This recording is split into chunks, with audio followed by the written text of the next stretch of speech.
Oi, gente. Mais uma vez, voltamos para falar um pouco sobre higiene ocupacional ou higiene e medicina do trabalho, como é o nome da nossa disciplina. Hoje nós vamos falar de alguns termos muito usados, principalmente pelo INSS. Hoje nós vamos falar sobre RAT, SAP, FAP, PPP, CAT. Nossa, um monte de letrinhas, mas vocês vão ver que não é nenhum bicho de sete cabeças. Muito fácil da gente entender, muito fácil da gente desenvolver o nosso trabalho. Então, vamos começar com a nossa vinheta e em seguida tomaremos o assunto. Até já!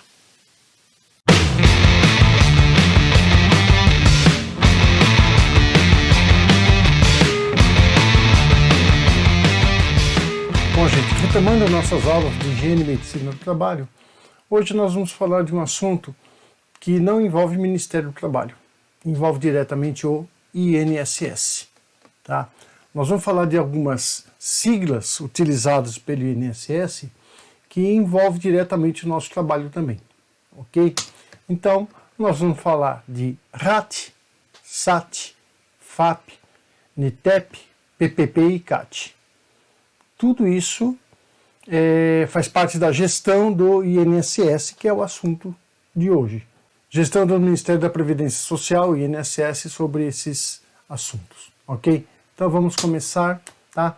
Falando sobre a Constituição de 1988. Para a gente poder entender aqueles assuntos, nós temos que falar um pouco da Constituição. E lá no seu artigo 7º, a Constituição diz o seguinte: são direitos dos trabalhadores urbanos e rurais, tá? Urbanos e rurais, além de outros, ok? Então ela deixa bem claro, além de outros, que visem a melhoria de sua condição social. Então esse artigo fala da melhoria da condição social dos trabalhadores. Então, lá no seu parágrafo 28, no seu item 28, fala sobre o seguro contra acidentes de trabalho. Tá? Então, a própria Constituição Federal de 1988, ela reconhece que o trabalhador faz jus a um seguro contra os acidentes de trabalho. E quem vai pagar esse seguro? O empregador. Então, a Constituição diz que o seguro ele tem que ser a cargo do empregador e não é porque ele paga esse seguro que ele vai estar isento de qualquer outra indenização. Então, a Constituição diz, sem excluir a indenização a que este está obrigado, quando incorrer em dolo ou em culpa, ok? Então, a Constituição Federal ela garante para o trabalhador um seguro de acidentes de trabalho a cargo do empregador que tem que pagar esse seguro para o trabalhador. E como é que funciona esse seguro? Tá? A primeira pergunta que a gente faz, o que é o RAT? Então, RAT vai representar para a gente a contribuição que a empresa vai fazer, tá? Essa contribuição está prevista no inciso 2 do artigo 22 da Lei 8.212 de 1991. E no que consiste essa contribuição? É um percentual, então, é um percentual que vai ser medido de acordo com o risco da atividade econômica. Tá? Então, por aqui a gente já consegue definir que quanto maior o risco, maior o percentual que a empresa tem que pagar para a título de seguro. Tá? E para que serve isso? Para que serve esse seguro? Para que serve o RAT? É uma contribuição que vai financiar benefícios previdenciários, tá? Em função do grau de incidência da incapacidade laborativa. Então, o trabalhador se acidenta, não pode mais trabalhar, o seguro previdenciário vai cobrir as despesas desse trabalhador, ok? Então é no caso quando o trabalhador ele fica impossibilitado de executar o seu trabalho, ok? Então o RAT são os riscos no ambiente de trabalho, tá? É uma alíquota, tá, de contribuição e ela vai variar de 1%, né, de 1% a 3%.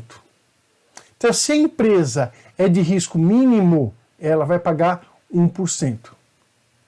Se a empresa, o risco da empresa é risco médio, ela vai pagar 2% de RAT.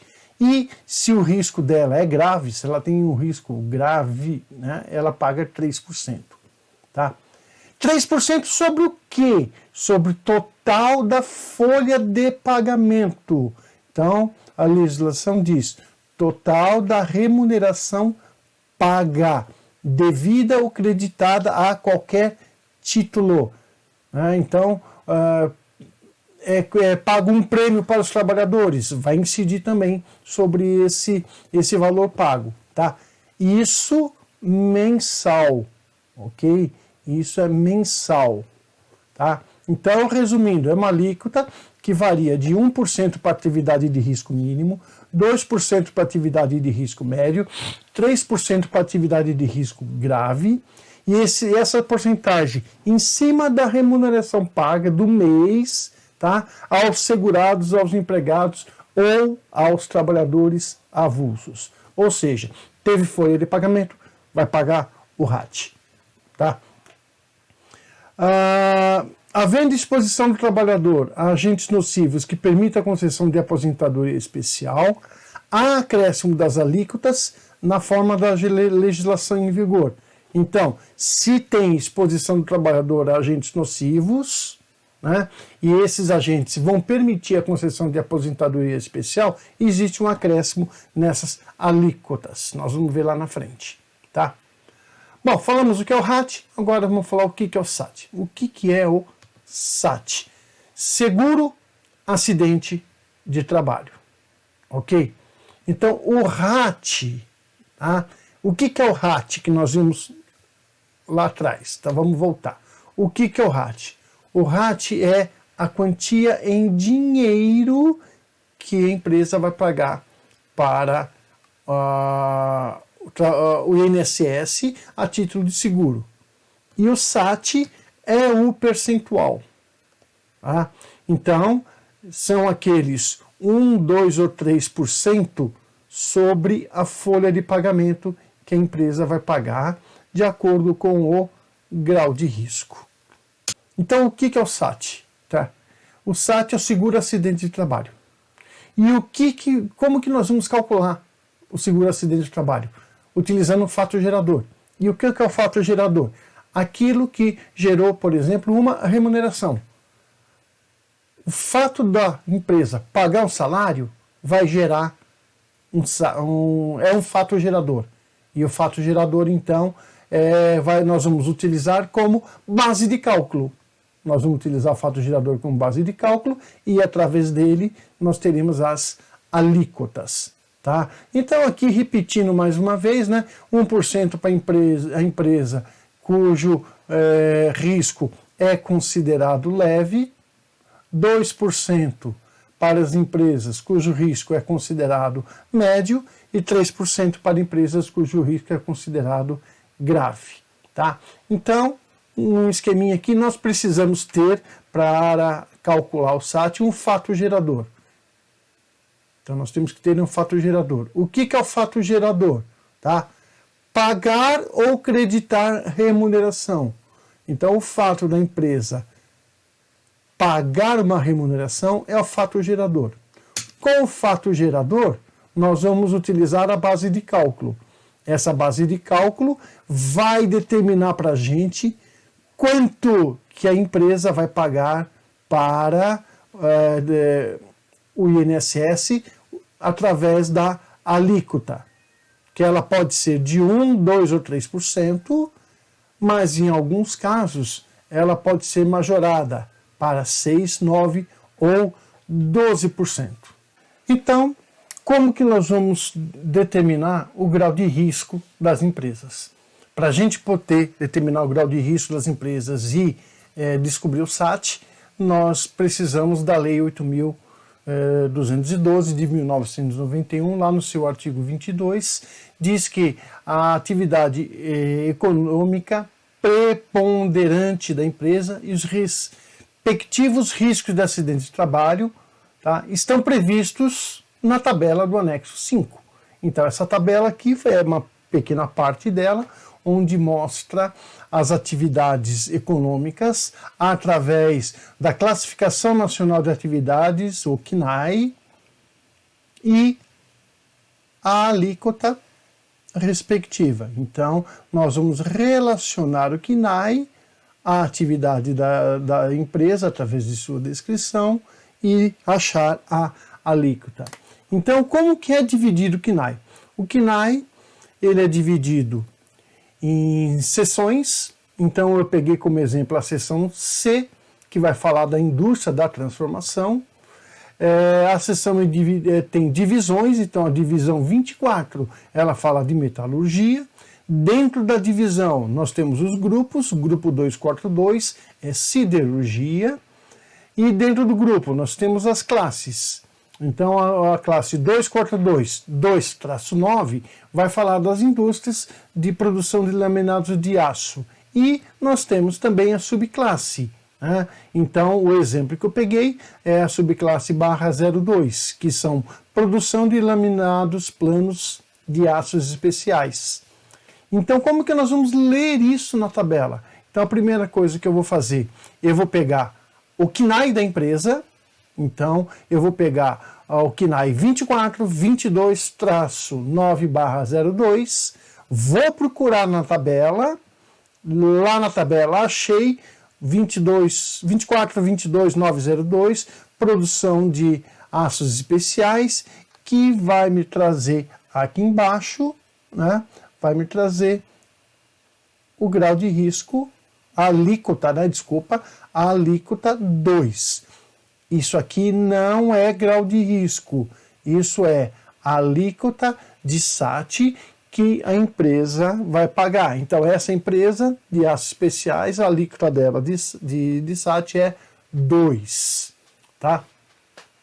Então, a alíquota do SAT, ela está diretamente relacionada com a atividade econômica da empresa e as suas subclasses, né?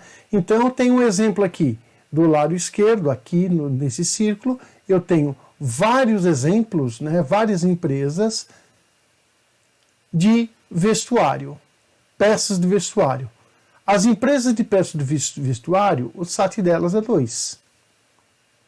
Aqui do lado direito, nós temos aí os call centers da vida, tá? Atividade de atendimento, de teleatendimento, o SAT dela é 3%, gente. Tá? É maior do que uma fábrica de roupas. Tá? Então o SAT é 3% da atividade de teleatendimento. Então para cada tipo de empresa, para cada empresa nós temos uma atividade, um SAT relacionada com o CNAE. Agora, a pergunta somente quem trabalhou em teleatendimento vai receber o seguro pago pelas empresas de teleatendimento? Somente quem trabalhou na confecção de vestuário vai poder receber o SAT, o seguro pagos pelas empresas de risco de vestuário? Tá? O SAT, ele é um custeio geral, é como se fosse uma caixinha onde todo mundo coloca o dinheiro lá dentro. E aí quem precisar pega da caixinha, tá? Então, não há capitalização por empresa. O rateio é global e quem necessitar é beneficiado, tá? Então, não há capitalização por atividade econômica, tá? É um sistema solidário. Todos pagam por todos. Ok? Muito bem. Agora, a terceira letrinha, o FAP. O que é o FAP? Fator acidentário de prevenção. Ok? Como que ele é calculado? Tá? Ele vai considerar 3 fatores para poder calcular o real valor, né? Ele vai considerar a frequência que a empresa tem acidentes, né? Então já dá para a gente ter uma conclusão aí. Quanto mais acidentes, quanto mais vezes a empresa tem acidentes, mais ela vai pagar, tá? A gravidade, então o INSS analisa a gravidade dos acidentes da empresa e o custo. Quanto que esses acidentes custam para o INSS? Quanto que o INSS vai ter que desembolsar para custear aquele acidente daquela empresa? Então são os 3 fatores que a empresa, que o INSS considera para calcular o FAP, tá? Quanto maior for cada um desses fatores, mais a empresa vai pagar de SAT, tá? O FAP, o que ele vai fazer? Ele vai aumentar o SAT. Lembra lá atrás que eu falei que era 1, 2 ou 3%, podendo variar de 6, 9 ou 12%, tá? Então, uma empresa que tem muito acidentes, e acidentes graves, e acidentes que têm um custo alto para o INSS, lógico, é justo que elas paguem mais do que aquela empresa que não tem quase acidente. Se tiver acidente de pouca gravidade, não dá despesa para o INSS. É isso que o FAP faz, tá? É o chamado bônus e malus. Então, a empresa que tem muito acidente, ela vai pagar mais por isso. E a empresa que não tem pouco acidente, tem técnicos de segurança eficientes, uma campanha contra acidentes boa, então ela tem poucos acidentes, ela vai ser beneficiada, tá? Então, o que o FAT faz? Vai pegar a alíquota de contribuição de 1, 2 ou 3%, aquela que está relacionada com o CNAE, a empresa nasceu com aquela alíquota, vai morrer com aquela alíquota. Só que ela não vai pagar com aquela alíquota. Por quê? Ainda vai incidir o FAP sobre aquela alíquota, tá? Então, o que o FAP faz, né? Ela vai verificar a frequência, a gravidade e o custo dos acidentes e, dependendo do valor desses itens, a alíquota poderá ser reduzida em 50% ou aumentada em até 100%. Então, uma empresa que não tem acidente nenhum, então vamos supor, uma empresa cujo SAT, então uma empresa cujo SAT seja 2%. De onde eu peguei esse SAT? Naquela tabela do CNAE, tá? Então, a empresa sempre vai ter um SAT de 2%. Aí o que vai acontecer? Essa empresa, ela tinha um serviço de segurança do trabalho ineficiente e tinha muitos acidentes e acidentes graves. Então, o INSS, através dos seus valores estatísticos, pegou os 2%, multiplicou por 2. Então, ela vai pagar quanto sobre a folha de pagamento? 4%. Aí, o que a empresa fez? Ela viu que precisava refazer o seu departamento, trocou toda a sua equipe e os acidentes caíram, reduziram muito, quase zero. Tá? E o INSS percebeu isso. O que ele fez? Ele falou assim, olha, essa empresa tem pouco acidente, não dá custo para a gente, nós vamos pegar os 2% que ela paga, nós vamos dividir por 2. Então, a partir de hoje, ela só paga 1% sobre a folha de pagamento. Tá? Então, isso é o FAP. O FAP é um fator que vai ou diminuir ou aumentar o SAT. E depois que o FAP aumentou ou diminuiu o SAT, nós vamos pegar o percentual resultante e aplicar sobre a folha de pagamento. Ok? Então, através do decreto 6.412, né, foi instituído o FAP, tá? Levando em consideração, como eu já disse, frequência, gravidade e custo. ok? Então vamos lá. Como é que vamos fazer um resumão, tá? Nós vamos, pelo CNAE, pela atividade econômica, nós vamos buscar o SAT.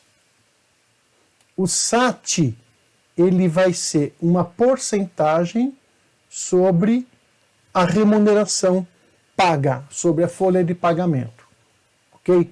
O SAT está relacionado com o CNAE, então o SAT não muda. E nós vamos ter aqui, em cima do SAT, nós vamos aplicar o FAP, que é o multiplicador 0,5 a 2. Tá? Então vamos dar alguns exemplos. Uma empresa de grau leve, uma empresa de grau leve, o SAT dela é de 1%. Aí eu vou aplicar o FAP. O FAP, ele vai variar de 0,5% a 2%. O que significa isso? Que esse 1%, ele pode se transformar em 0,5% ou em 2%.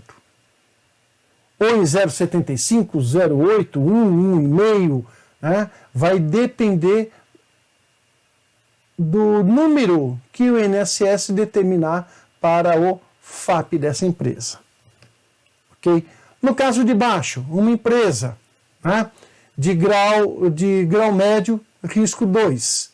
Tá? Eu vou pegar os 2% que veio daqui, eu vou multiplicar pelo FAP, e dependendo do FAP, quanto que a empresa vai pagar? De 1 a 4% sobre a folha de pagamento. Tá? Mesma coisa acontece com o grau grave, é 3% o SAT. Vou multiplicar pelo FAP, e aí vai variar de 0,5% a 6%. Tá? 1,5%. Então, nesse exemplo, eu tenho 3 vezes 0,5, que é esse aqui que veio para cá, eu vou ter 1,5.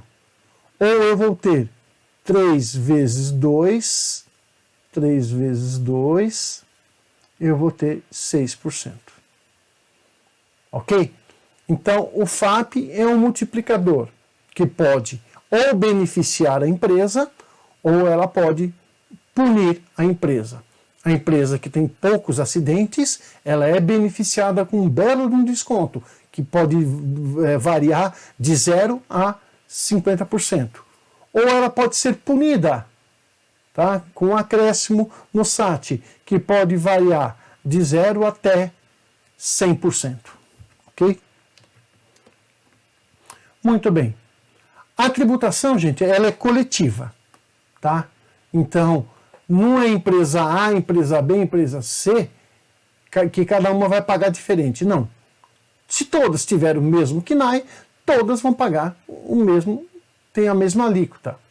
Só que sobre elas vai incidir o FAP. Tá?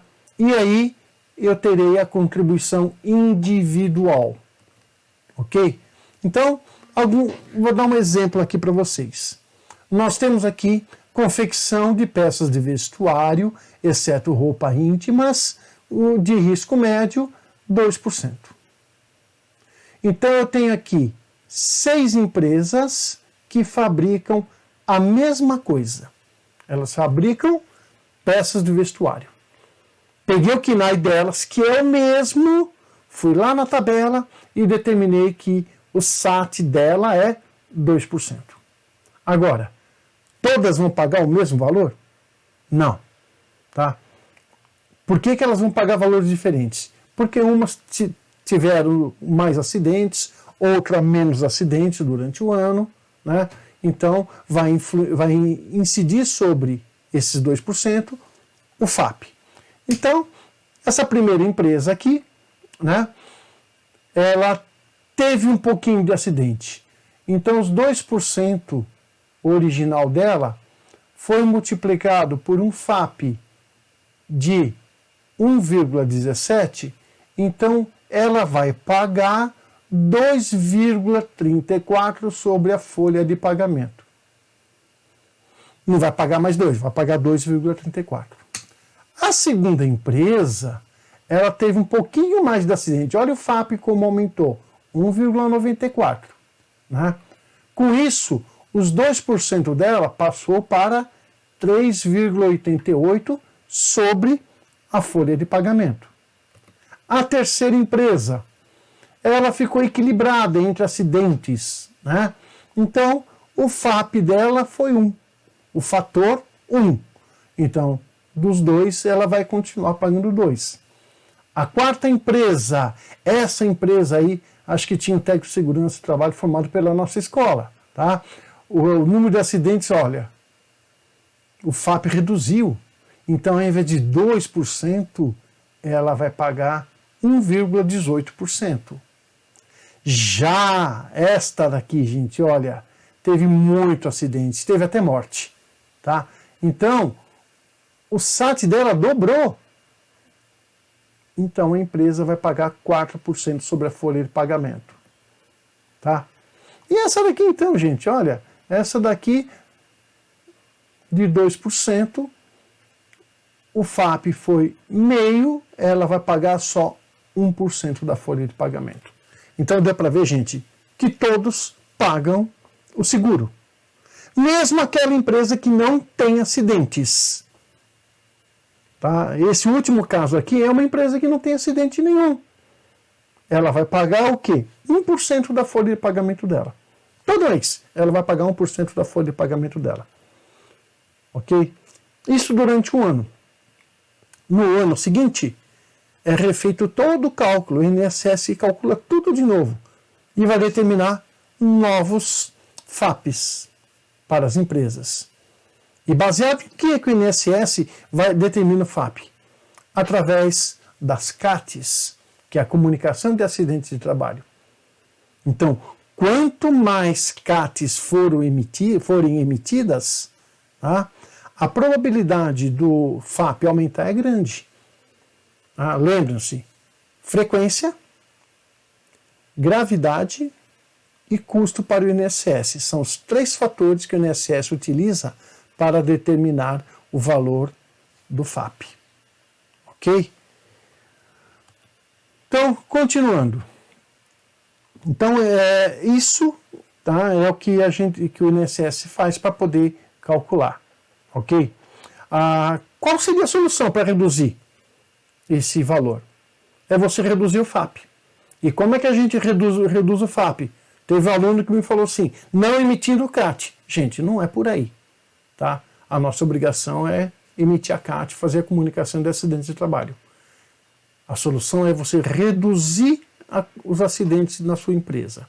É você ter uma campanha contra acidentes de trabalho eficiente, né? É você fazer um trabalho bem feito, reduzindo todos esses acidentes. Consequentemente, você não vai ter CAT para emitir. Não tendo CAT para emitir, o FAP ele vai reduzir. Ok? Outro item também do INSS, né, outro sopinha de letrinhas aí, é o NETEP, o Nexo Técnico Epidemiológico Previdenciário. O que é isso? Quando o trabalhador vai solicitar para o INSS o seguro ou até a aposentadoria especial, o INSS, a primeira coisa que ele faz vai perguntar o CID da sua doença. Eu estou doente, quero me afastar. Então ele vai perguntar o CID. Aí, o que o INSS vai fazer? Ele vai perguntar em que empresa que você trabalhou e vai buscar o CNAE dessa empresa. E ele vai fazer o cruzamento do CID com o CNAE. Então ele vai fazer o cruzamento do CID com o CNAE. O INSS tem uma tabela que diz o CNAE tal provoca a doença tal. Então, se houver comparação, se houver relação entre o CID e o CNAE, o INSS vai conceder o benefício, tá? A incapacidade, através do código B31 ou B91, né? Que é doença do trabalho ou não é doença do trabalho. Tá? Então, para fazer essa concessão especial, o INSS vai utilizar o nexo técnico epidemiológico previdenciário, onde ele cruza o CID da sua doença, da doença do trabalhador, com o CNAE da empresa que ele trabalhou. Tá? E através daí ele determina se o benefício é por incapacidade laboral ou não. Tá? E ele utiliza o nexo técnico epidemiológico. Tá? Então, o que ele vai fazer? Como que ele faz isso? Ele compara, ele tem estatísticas, ele tem valores que vai determinar que todas aquelas patologias apresentadas foram decorrentes, né, da mesma atividade. Por isso que ele compara com o CNAE. Ok? Então, o NTEP ele foi instituído pela Lei 11.430, né? Quem determina vai ser a perícia médica, né? Então, a perícia médica vai verificar, vai constatar que houve a ocorrência de nexo técnico epidemiológico, tá? Vai fazer a relação entre a atividade da empresa e entidade mórbida motivadora. O que é? É a incapacidade, tá? Determinada pelo CID. Tá?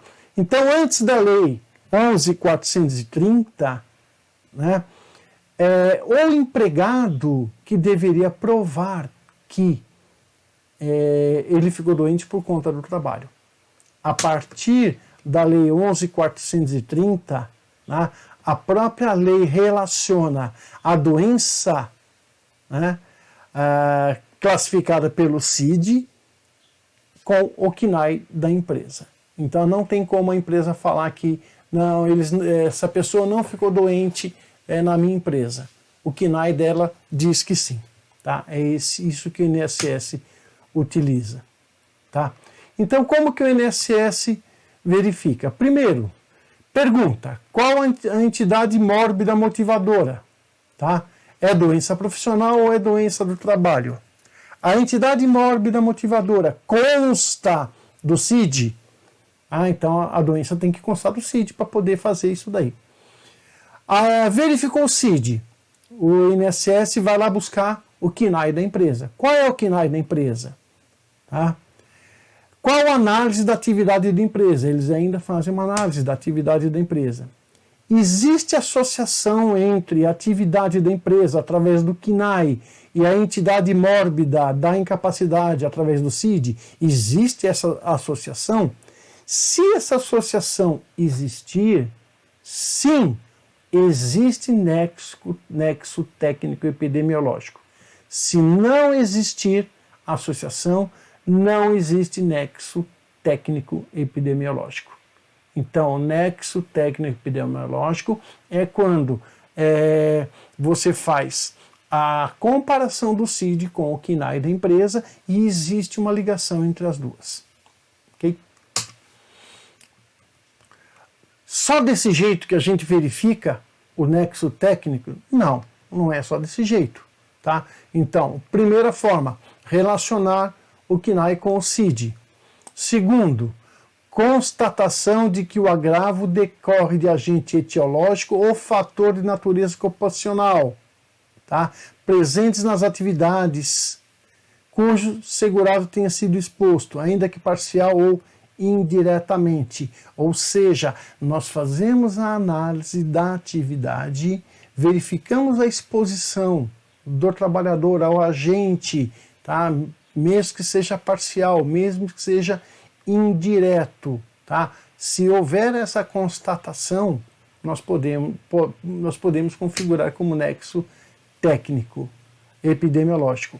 Verificação da hipótese excepcional, tá? Em que a doença não se encontra na relação, mas resultou das condições especiais em que o trabalho é executado e com ele se relaciona diretamente, caso em que a Previdência Social deve considerar como acidente do trabalho. Não existe a relação CID-CNAE, mas comprovadamente, né, em função de condições especiais de trabalho, a doença foi causada. Aí o INSS dá a concessão também. Tá? Com relação à Constituição, né, o nexo técnico epidemiológico ele faz parte do princípio da dignidade da pessoa humana, né? Ela vai concretizar os objetivos fundamentais de justiça e de solidariedade social, que está no artigo 3 da Constituição, e preservação dos direitos humanos fundamentais. Tá? Então, a preservação dos direitos, porque vai assegurar ao trabalhador que ficou doente em função da atividade que ele desenvolveu, né, a cobertura pelo INSS, a cobertura previdenciária, vai garantir que ele tenha direito ao seguro. Ok? Para estabelecimento do nexo causal entre os transtornos de saúde e atividade do trabalhador, é preciso exame clínico, exame físico e exame mental, passar por perícia. Tá? É preciso fazer exames complementares. Tá? E com esses dados em mãos, o médico vai considerar a história clínica e ocupacional, né? Então ele precisa fazer uma anamnese de toda o trabalho desse trabalhador, fazer investigação do nexo, né? Precisa fazer investigação. O médico vai estudar o local de trabalho, ele vai buscar informações, fontes de informação para fazer o cruzamento da informação. Ele vai verificar como que esse trabalho é feito, organizacionalmente esse trabalho, como que esse trabalho é organizado, como que ele é executado.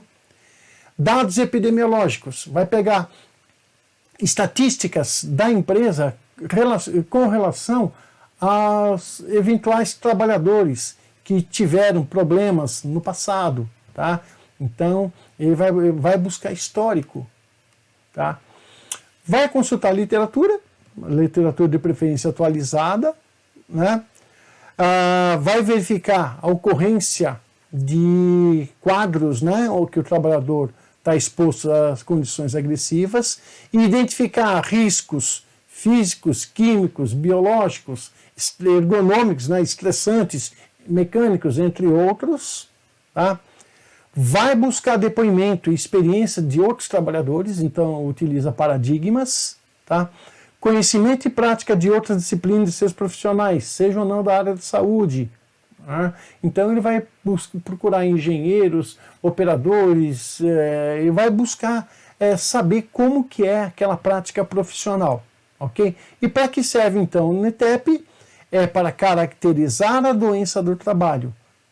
E caracterizando a doença do trabalho, nós teremos o auxílio doença acidentário. Então só vai receber o auxílio acidentário quem tiver a doença caracterizada, confirmada que é a doença do trabalho, através do NTEP. Tá?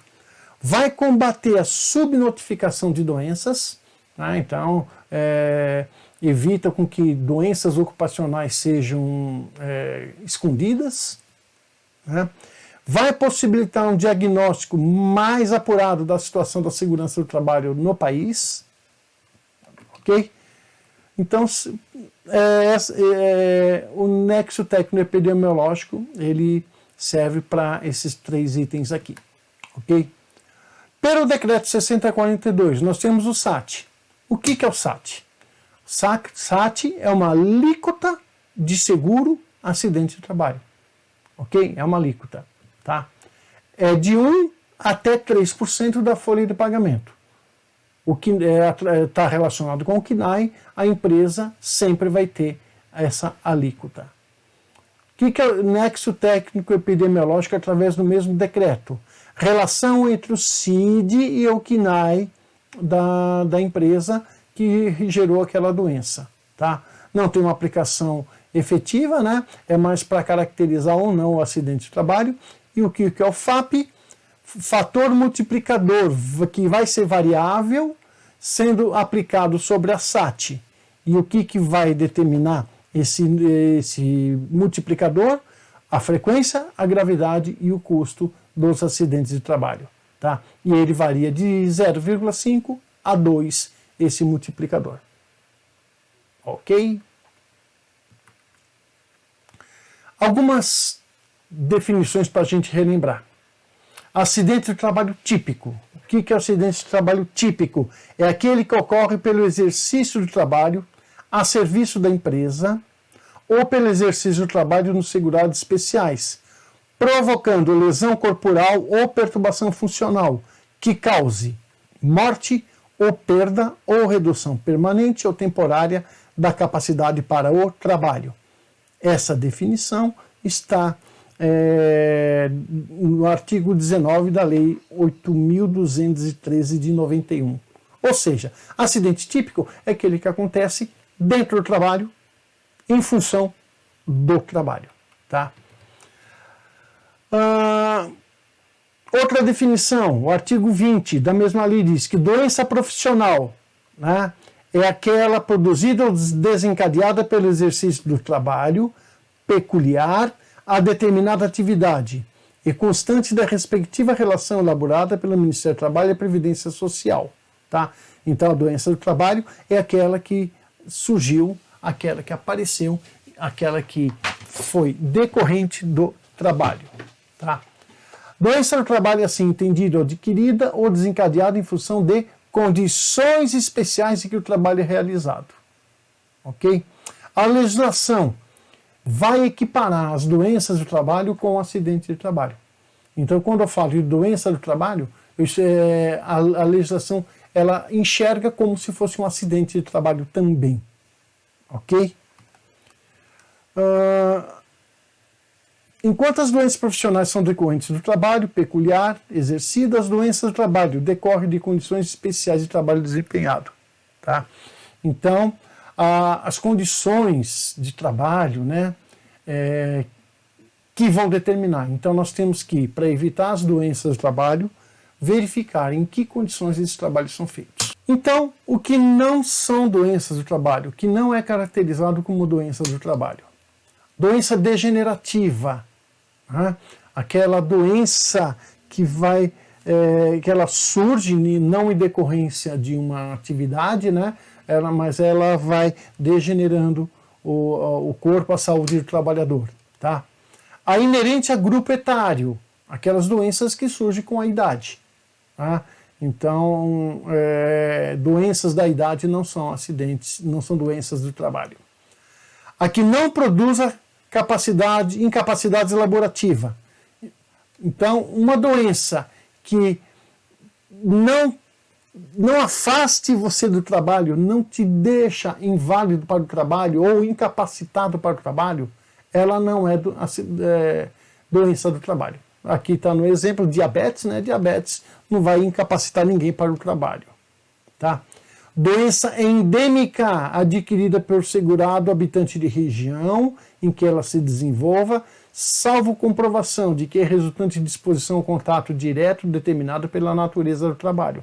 Então, por exemplo, gente, uma epidemia, uma pandemia, que é o que a gente está vivendo hoje, ela não é considerada doença do trabalho, a menos que a pessoa tenha contato direto, né, uma exposição direta com, no caso, o vírus por conta do seu trabalho.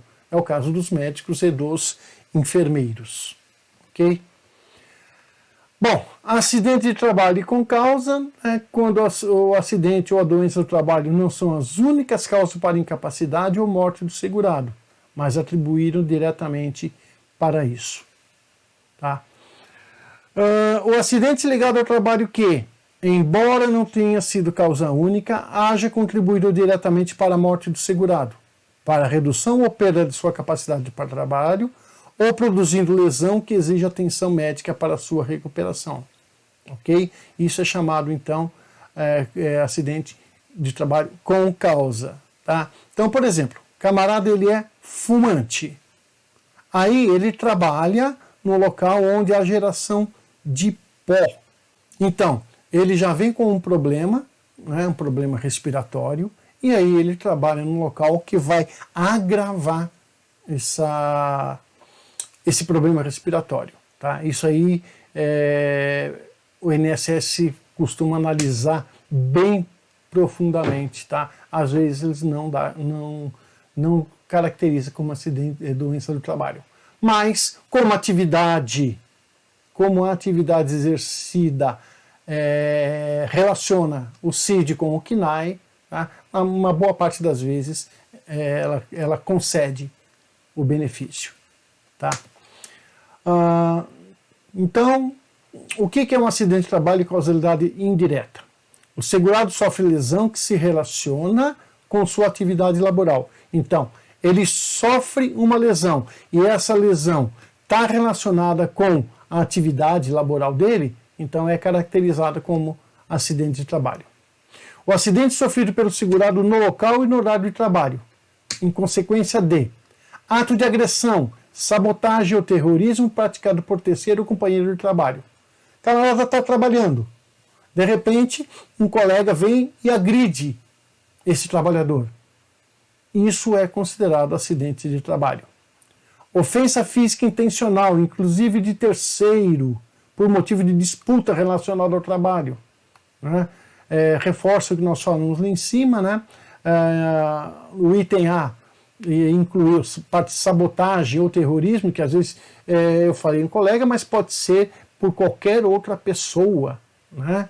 Que provocou um ato de sabotagem. Já a B já fala de um colega de trabalho ou inclusive de terceiro também, quando existe uma disputa relacionada ao trabalho. Ato de imprudência, negligência ou imperícia de terceiro ou de companheiro de trabalho. Tá? Então o companheiro de trabalho fez alguma coisa, ele foi imprudente, ele foi negligente e aconteceu a lesão, é acidente de trabalho. Ato de pessoa privada do uso da razão. Aí nós podemos incluir os que estão alcoolizados, os que estão drogados, né? Eles estão privados do uso da razão e eles podem provocar um acidente. Então também é acidente de trabalho. Desabamento, inundação, incêndio e outros casos fortuitos decorrentes de força maior. Né? Não tem como prever, não tem como a gente fazer uma prevenção. É acidente de trabalho. Doença proveniente de contaminação acidental do empregado no exercício de sua atividade, o caso dos enfermeiros, o caso do pessoal do laboratório de análises clínicas. O acidente sofrido pelo segurado, ainda que fora do local e horário de trabalho. Né? Quando? Na execução de ordem e realização de serviço sob autoridade da empresa. O camarada trabalha na empresa e for fazer um serviço externo. Ele não está dentro da empresa, ele está fora. Tá? Mas ele está a serviço. Tá? Sob a ordem e autoridade da empresa, é acidente de trabalho. Na prestação espontânea de qualquer serviço à empresa para lhe evitar prejuízo ou proporcionar proveito. Final de semana, camarada passando em frente à empresa viu que ela estava com princípio de incêndio. Ele entrou, não era o horário de trabalho dele, não estava amando, não estava a serviço, e foi lá apagar o incêndio. Ele se acidenta. Tá? Também acidente de trabalho, porque foi uma prestação espontânea para evitar prejuízo para a empresa. Em viagem a serviço da empresa. Então, camarada viajou a serviço da empresa. Até o momento que ele retorna da viagem, ele está amparado qualquer acidente de trabalho. No percurso da residência local de trabalho, desse para aquela, qualquer que seja o meio de locomoção, acidente de trajeto. Tá? O acidente de trabalho em itinerary, ou seja, no trajeto de casa ou retorno. Tá? Nos períodos destinados à refeição, descanso ou satisfação de necessidades fisiológicas. Camarada vai almoçar fora da empresa, em qualquer local. Tá? Se ele se acidentar, também é acidente de trabalho. Ok? Então essas são as definições do INSS com relação como que ele caracteriza o acidente de trabalho. Outro termo utilizado pelo INSS é um documento chamado PPP, que é o Perfil Profissiográfico Previdenciário. Ele foi instituído pela Lei 9.528, de 10 de dezembro de 97. Tá? E a sua obrigatoriedade, ela consta nas instruções normativas 78 de 2002 e 84 de 2002, 17 de dezembro. Tá? O que é o PPP?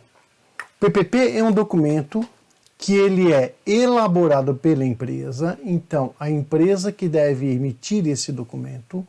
E o que contém esse documento? Tá?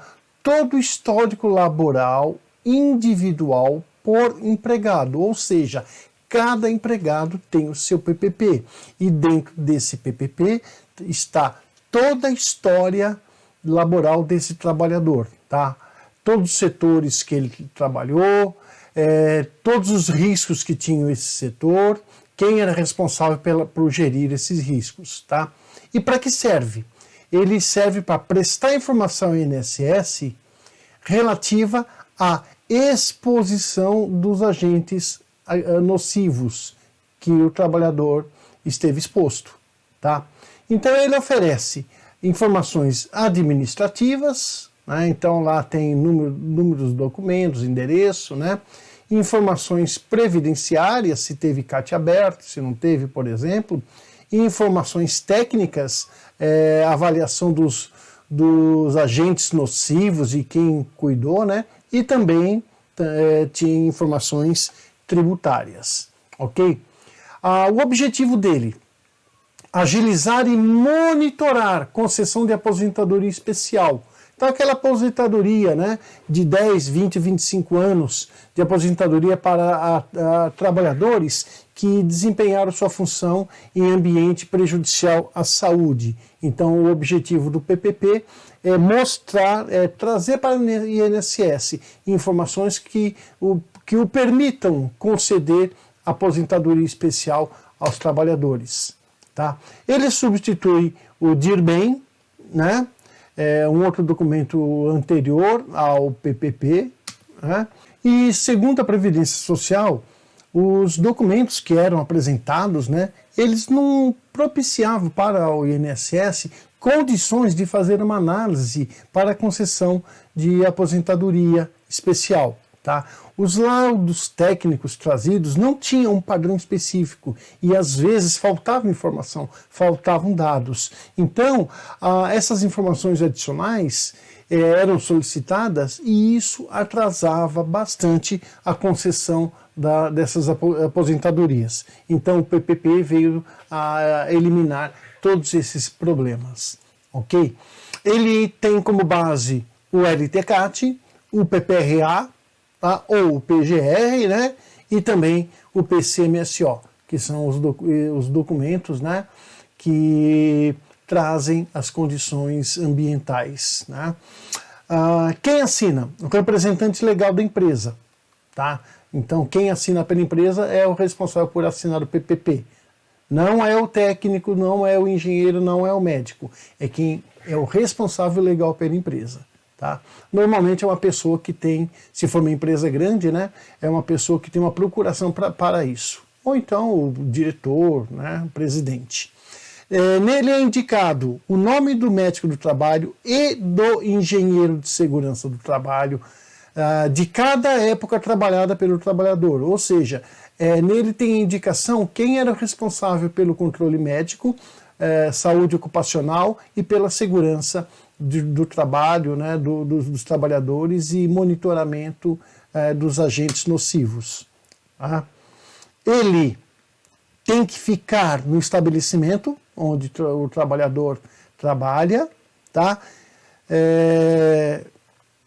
Quer seja com vínculo empregatício, né, ou se ele está somente uma prestação de serviço.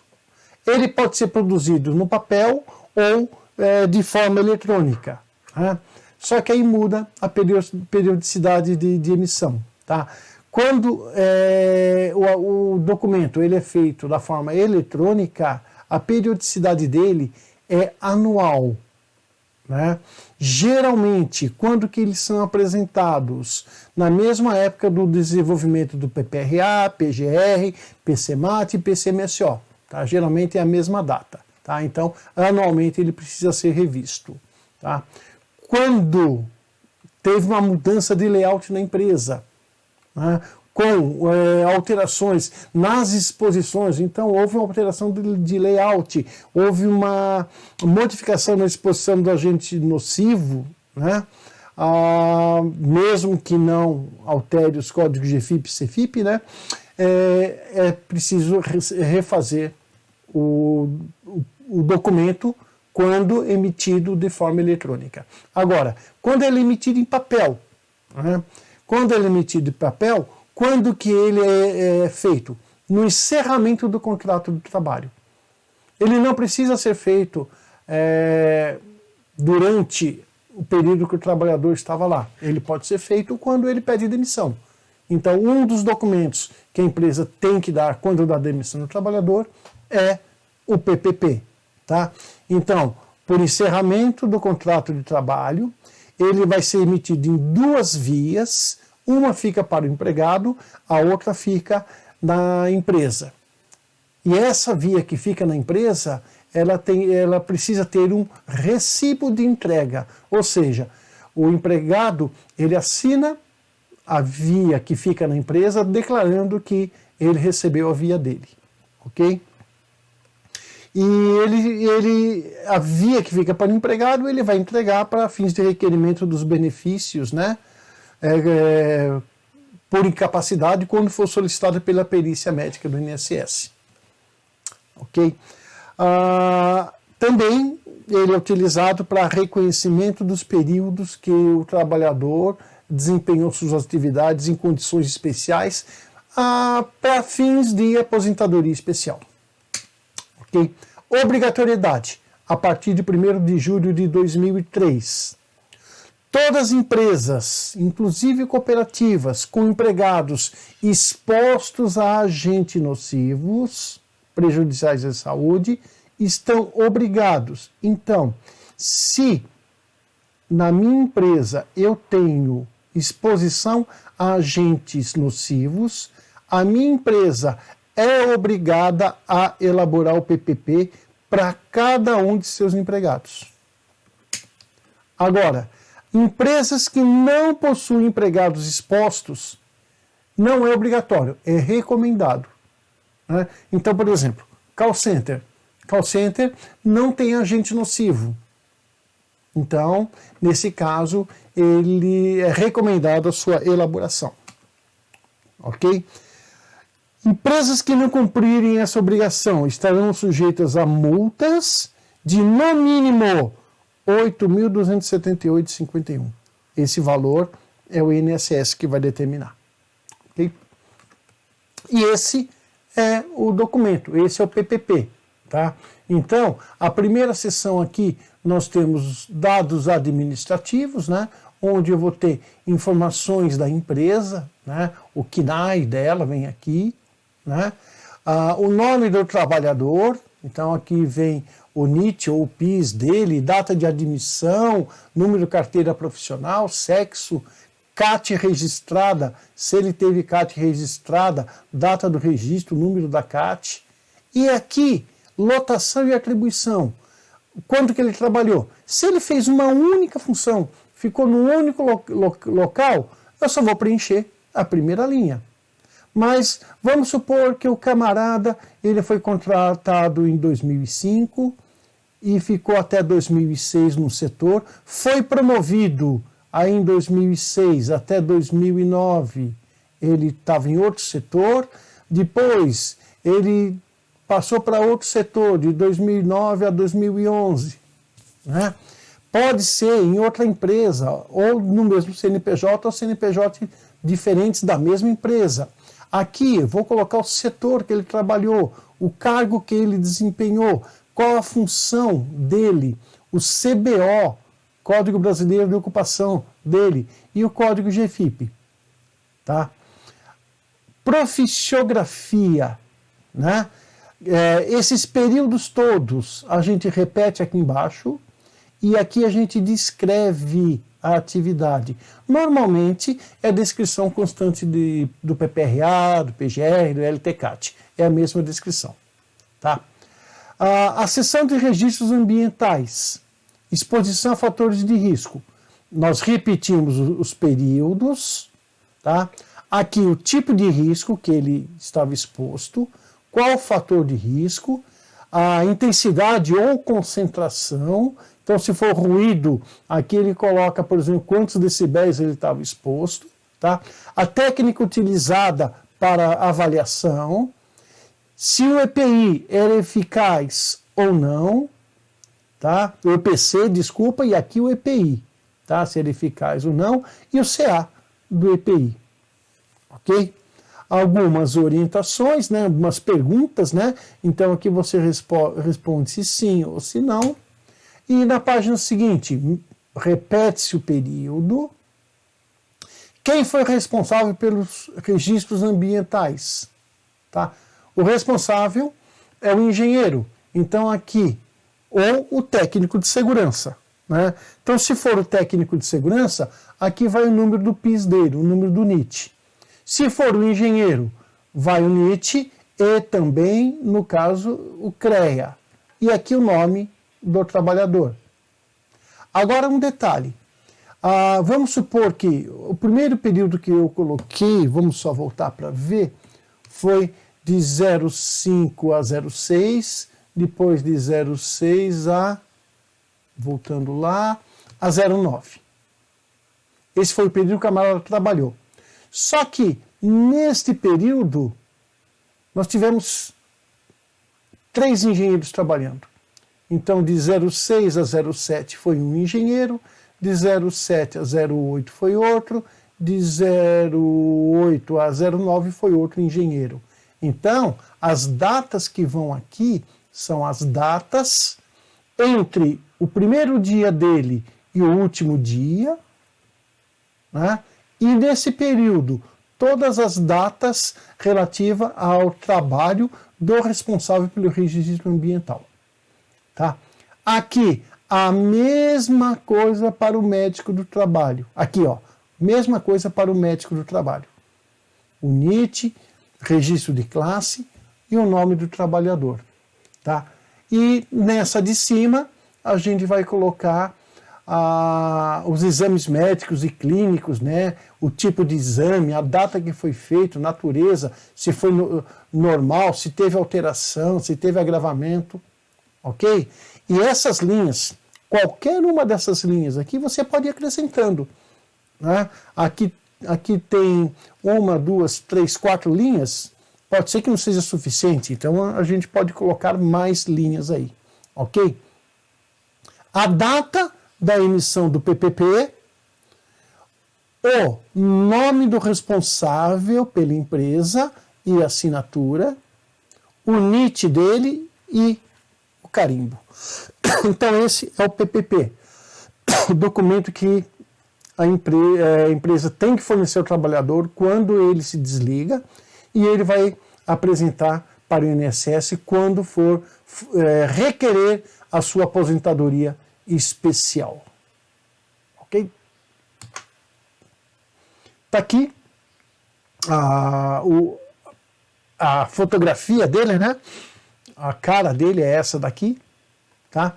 E como eu disse, aquele que vai ficar na empresa, você vai colocar, vai inserir um recibo de entrega. Não precisa ter na via do trabalhador, só na via que vai estar na empresa. E ele assina esse recibo, tá, como comprovante de entrega do próprio original. CAT, comunicação de acidente de trabalho. Todo acidente de trabalho tem que ser comunicado ao INSS. Quem faz o registro da CAT? Normalmente é o SESMIT, é o Departamento de Segurança do Trabalho da empresa. Tá? Então, quando que a gente vai emitir uma CAT? Quando ocorrer um acidente de trabalho ou então a doença profissional que se equipara ao acidente de trabalho. E quando esse CAT tem que ser emitido? Quando que deve ser enviada à Previdência Social? Até o primeiro dia útil seguinte à ocorrência do acidente. Então, aconteceu um acidente, eu tenho 24 horas úteis para a emissão da CAT. E se nesse acidente teve morte, a comunicação tem que ser imediata, tá? Tem que ser imediata e, lógico, boletim de ocorrência, tá? Então, Prazo para comunicação da CAT, 1 dia útil após o ocorrido o acidente e em caso de morte, imediato. Tá? A comunicação de acidentes, a CAT, ela foi instituída pelo Decreto-Lei 79.037, de 24 de dezembro de 76. Tá? Lá no artigo 5º, ela diz o seguinte: a empresa deverá, salvo em caso de impossibilidade absoluta, então você pode justificar, comunicar o acidente ao INAMPS, ainda tem esse termo, né, dentro de 24 horas, sob pena multa variável de 1 a 10 vezes a maior valor de referência. Então, quando a legislação diz, salvo em caso de impossibilidade absoluta, pode acontecer de você não conseguir mitigar a CAT 24 horas. Só que você tem que justificar. Tá? Precisa justificar. Parágrafo 1º. Quando o acidente causar morte do segurado, a empresa deverá comunicá-lo também à autoridade policial. Ok? Comunicação de acidentes com morte. Todo acidente fatal relacionado ao trabalho, incluindo doenças do trabalho que resultem em morte, deve ser comunicado à unidade do Ministério do Trabalho, hoje Secretaria do Trabalho. Tá? Mais próxima, então, teve morte, além do INSS, devemos comunicar à Secretaria do Trabalho. Tá? Imediatamente após constatação do óbito, além de informado por mensagem eletrônica ao Departamento de Saúde do Trabalho, de Secretaria de Inspeção do Trabalho, através deste endereço aqui. Então, como que a gente comunica o antigo Ministério do Trabalho? Através do CIT, esse endereço que está aqui, tá? Mandando um e-mail informando a morte. Ok? O documento deverá conter as seguintes informações: empregador, CNPJ, SEI ou CPF, endereço telefone da empresa, número da CAT registrada, a data do óbito, o nome do acidentado, o endereço do acidente e a situação geradora do acidente. Tudo isso tem que constar nesse e-mail. Tá? Essa comunicação não obriga o empregador a notificar todos os acidentes e doenças relacionadas ao trabalho com ou sem afastamento, comprovadas o objeto suspeita, mediante emissão da CAT. Ok? Então, o fato de você mandar o e-mail não te isenta da emissão da CAT. Tá? A multa de que trata esse artigo será aplicada e cobrada pelo INSS. Tá? Comunicação do acidente deverá conter informações minuciosas, inclusive, se for o caso, contra registros policiais. Então, às vezes, gente, anexa um documento. Né? Às vezes foi um acidente de trajeto ou uma colisão de veículos, tem o boletim de ocorrência, anexa o boletim de ocorrência. E essa é a cara da CAT, né? Esse é o documento no papel, né? Então nós temos aqui, por exemplo, as informações do emitente, né? Quem emitiu, tá? E quem pode emitir uma CAT, tá? Quem pode emitir é a empresa, através do seu SESMIT, o hospital que atendeu o trabalhador, tá? O sindicato de classe desse trabalhador, qualquer órgão público e o próprio interessado. Né? Então, se a empresa se recusar a emitir a CAT, o trabalhador tem direito a ir a um hospital, a ir a um órgão público qualquer, a ir ao sindicato ou ele mesmo emitir a CAT. Aí vai caber à empresa contestar ou aceitar essa CAT. Tá? Informações do empregador, vem aqui. Aí eu tenho informações do acidentado. Ok? Então, eu tenho quem emite, que pode ser a própria empresa, a empresa ou acidentado. Informações do acidente, então, como aconteceu, quando aconteceu, qual parte do corpo foi atingida, né? E aqui, informações médicas, informação de atestado médico. Ok? Hoje, essa CAT, ela é emitida eletronicamente, né? já não tem mais a emissão por papel, muito difícil, é emitida eletronicamente. E eu pretendo fazer um vídeo na sequência mostrando para vocês o passo a passo de como se emitir uma CAT. Mas por enquanto nós vamos ficar por aqui, né, com essas informações sobre RAT, SAT, FAP, NETEP, PPP e a CAT, que são as instituições do INSS. Obrigado pela atenção, gente, e aguardo vocês, né, no próximo vídeo, né? E só lembrando, não se esqueça de se inscrever no nosso canal, ative o sininho para vocês poderem ter mais informações. Obrigado, um grande abraço a vocês. Até mais.